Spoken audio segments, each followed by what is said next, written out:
इस संसार में यदि भगवान की कृपा मूर्ति का दर्शन करने की इच्छा हो, जो कृपा का मूर्त स्वरूप हो, जंगम तीर्थ, तो वो संत है। तो कथा की, सत्संग की ही महिमा कहती एक बड़ी सुंदर कथा है, बड़ी मधुर सी गाथा है। आगरा में श्रीनाथ जी के चरणों के अनुरागी एक बड़े मधुर स्वभाव के, बड़े सरस स्वभाव के भक्त संत रहते थे। यद्यपि वृंदावन में बड़ा अनुराग था, ब्रजभूमि से बड़ा प्रेम था, लेकिन फिर भी आगरा में रहे। उनके मन का भाव ऐसा था कि जहां अंधेरा हो वहां दीपक जलाना अधिक आवश्यक है।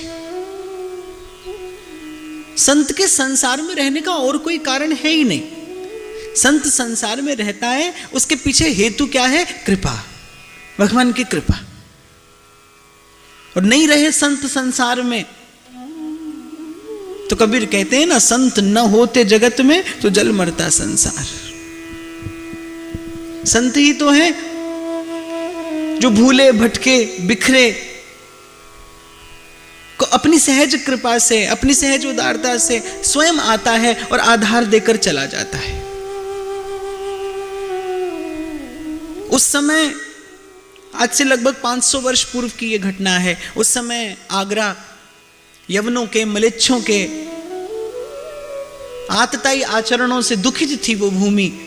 सो प्रेम निधि जी ने मन में विचार किया कि हम यहीं आगरा में बसेंगे।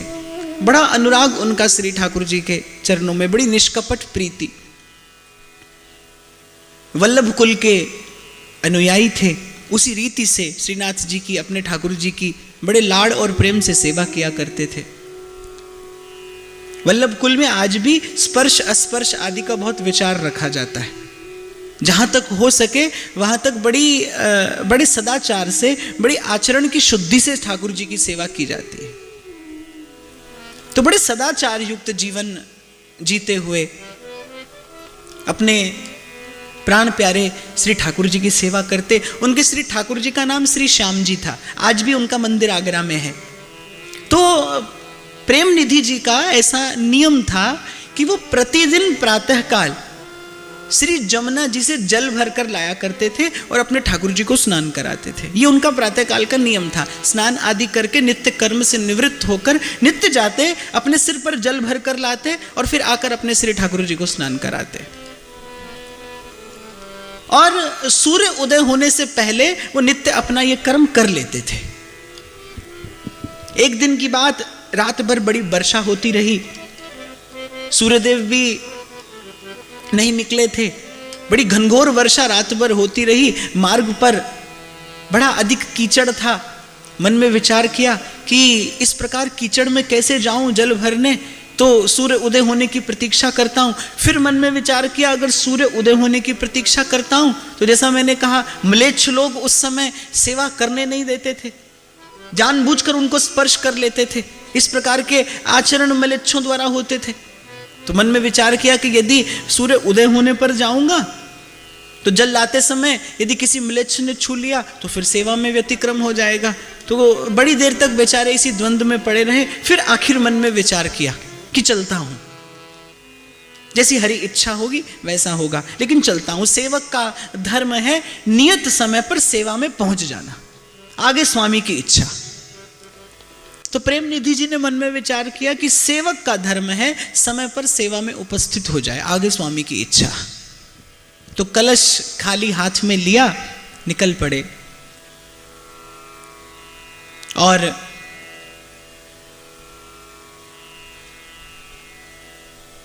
निरीह तो वो है जो भटकने के भय से चलता ही नहीं, क्योंकि जो चलता है, देखो, जो चलेगा वो भूलेगा भी, वो भटकेगा भी। आप में से, हम में से कौन ऐसा है जो बिना ही गिरे चलना सीख गया हो? जब कोई चलने का प्रयास करता है तो गिरना बिल्कुल स्वाभाविक है, अवश्यंभावी है, गिरता ही है व्यक्ति, पर संभल जाता है। ठीक ऐसे ही आप भी चलेंगे सेवा के मार्ग पर, परिस्थितियां प्रतिकूल होंगी।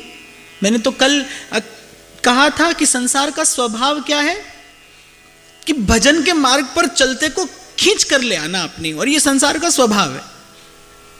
संसार का स्वरूप क्या है? ताप, और संसार का स्वभाव क्या है? पाप। ये संसार का स्वरूप और स्वभाव है। पर आप चलिए, क्योंकि यदि आप चलेंगे,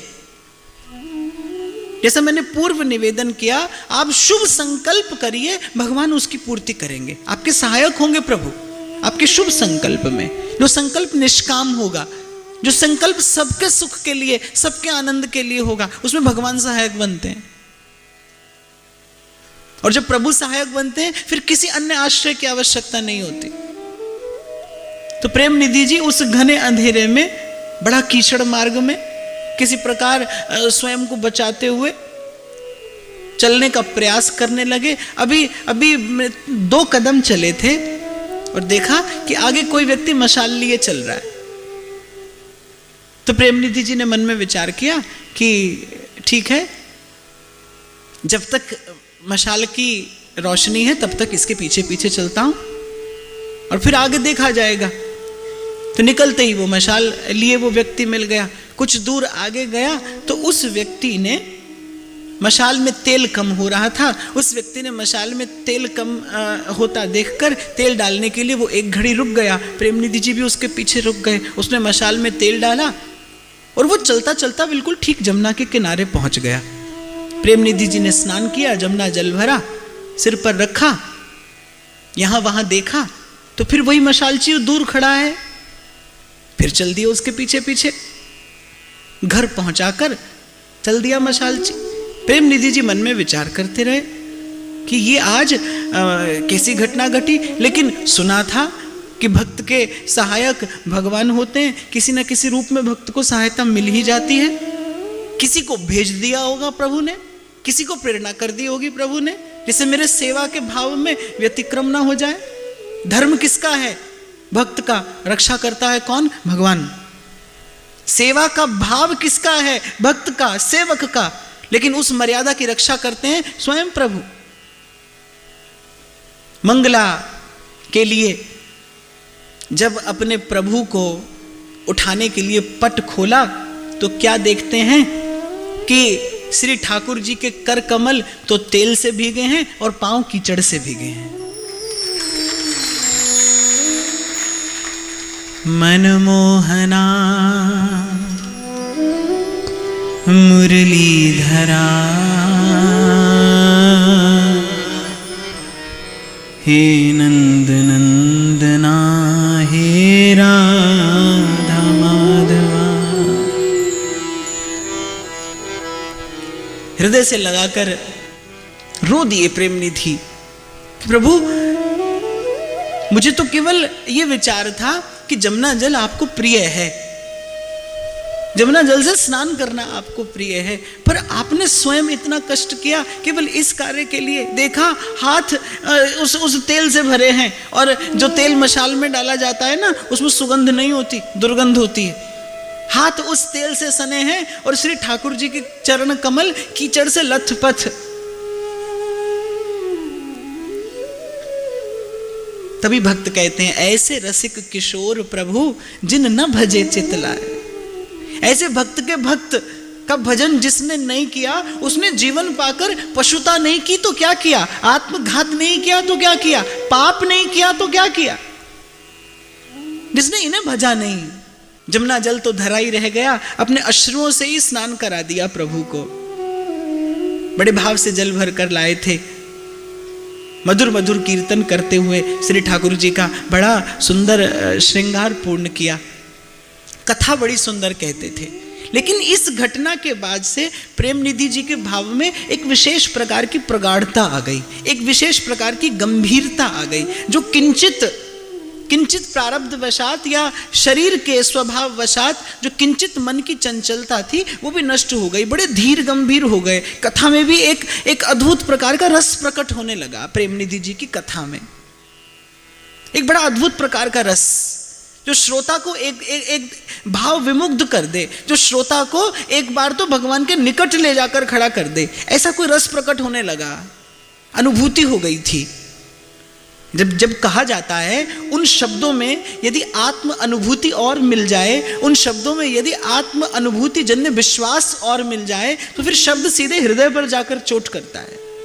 तो प्रेम सत्य स्वरूप प्रभु का अनुभव हुआ, अनुभूति हुई, भाव में मगन रहने लगे प्रेम निधि। अब उनके मुख से जो निकलता वो सच में प्रेम की निधि होता। उनका एक एक शब्द प्रेम की, उनका एक एक शब्द भाव की निधि होता चला गया। दूर दूर से लोग कथा श्रवण करने के लिए आने लगे।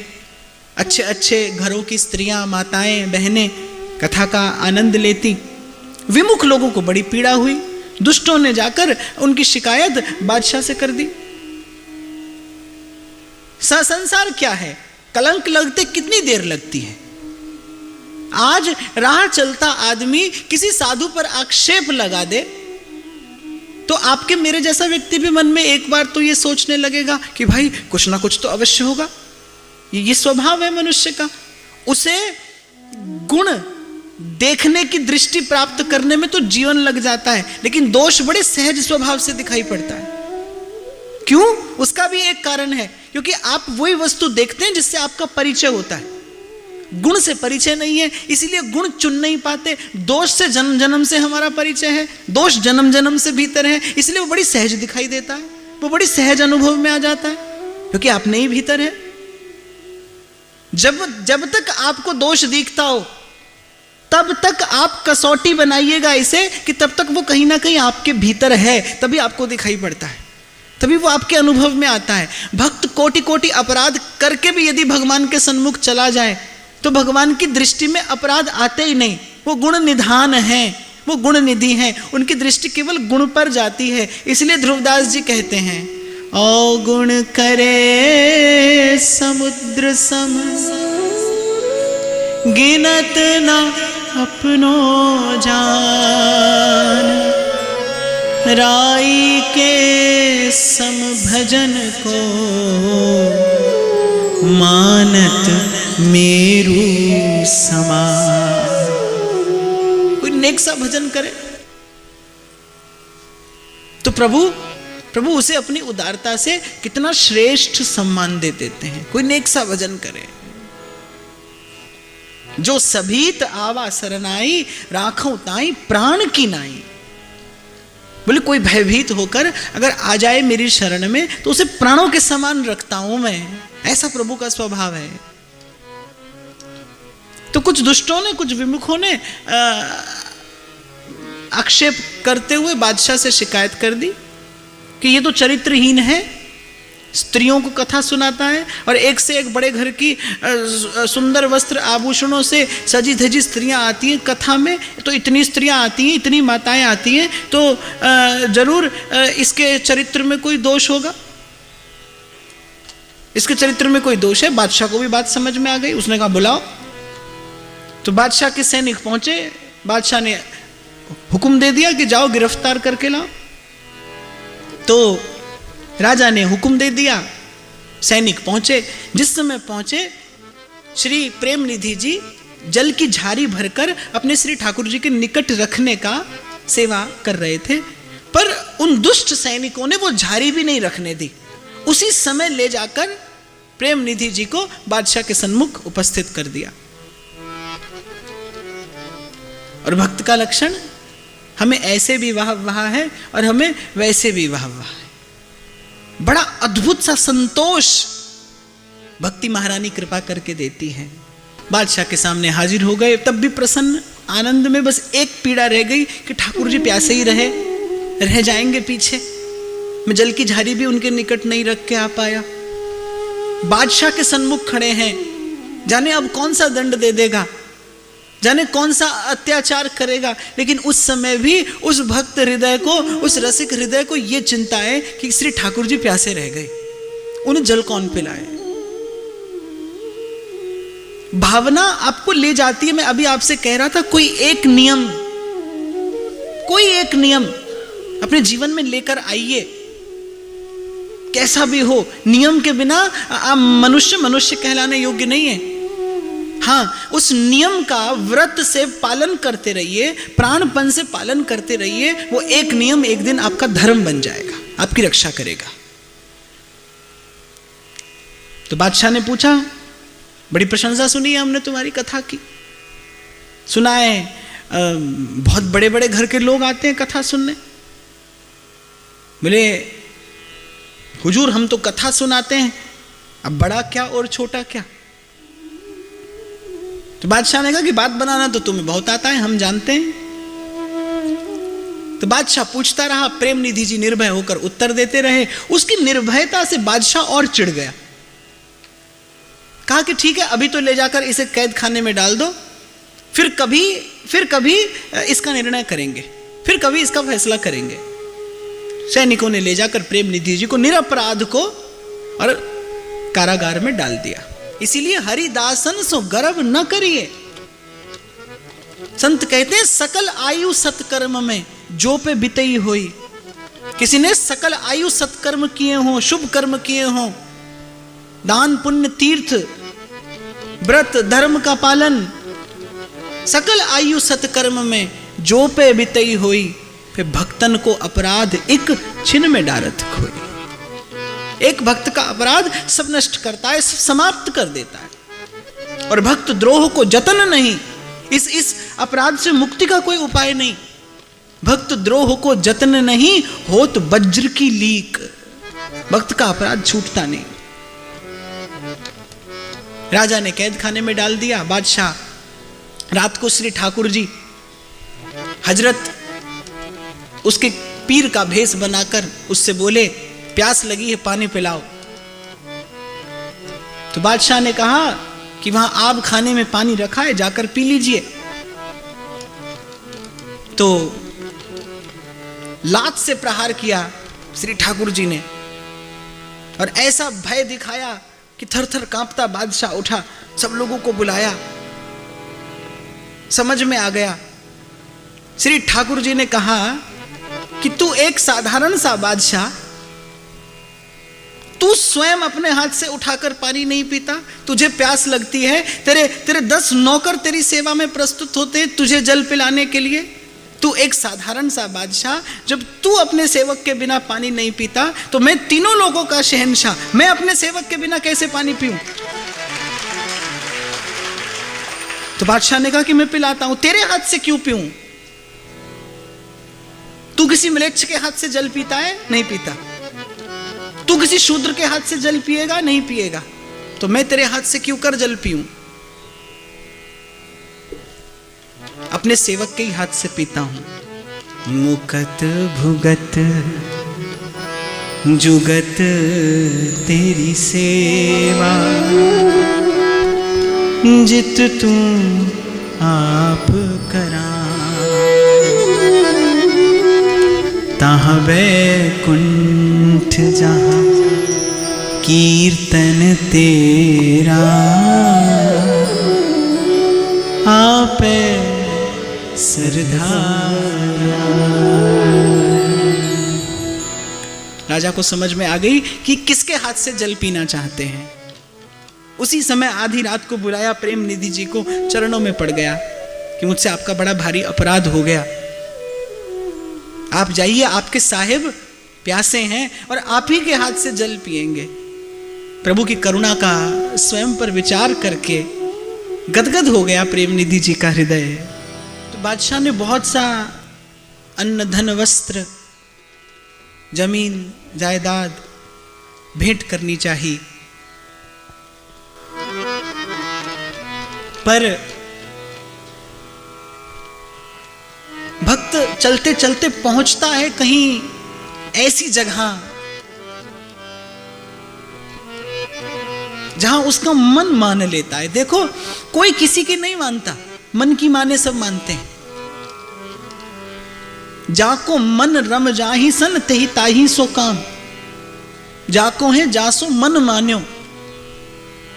पर ये भजन का, ये भक्ति का भाव ले जाता है मन को किसी ऐसे स्थान पर, आरोहण करते करते, एक एक सीढ़ी चढ़ते चढ़ते ये भावना कहीं एक ऐसे शिखर पर पहुंचती है जहां जाकर भक्त हृदय देखता है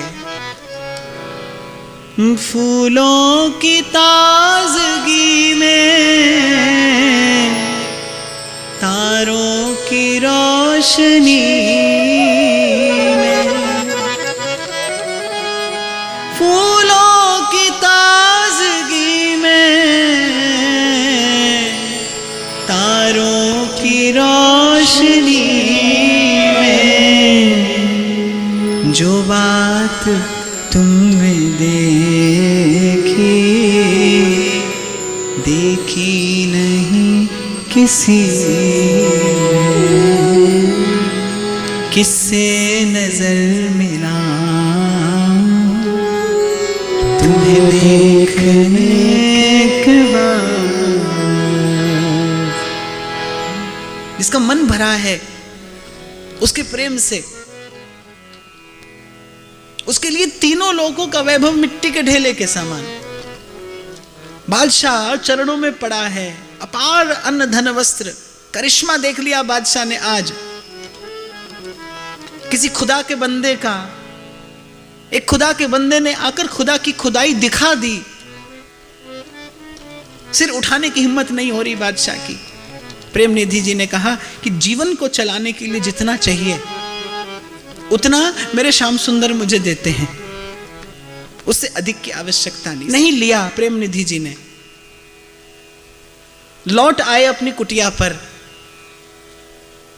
बादशाह ने कहा कि कोई सेवा तो स्वीकार करिए हमसे, मैं आपकी कोई खिदमत तो कर सकूं। तो प्रेम निधि जी ने विचार किया कि बादशाह दे रहा है, मैं कुछ ऐसा इससे मांगू जिससे सबको सुख हो।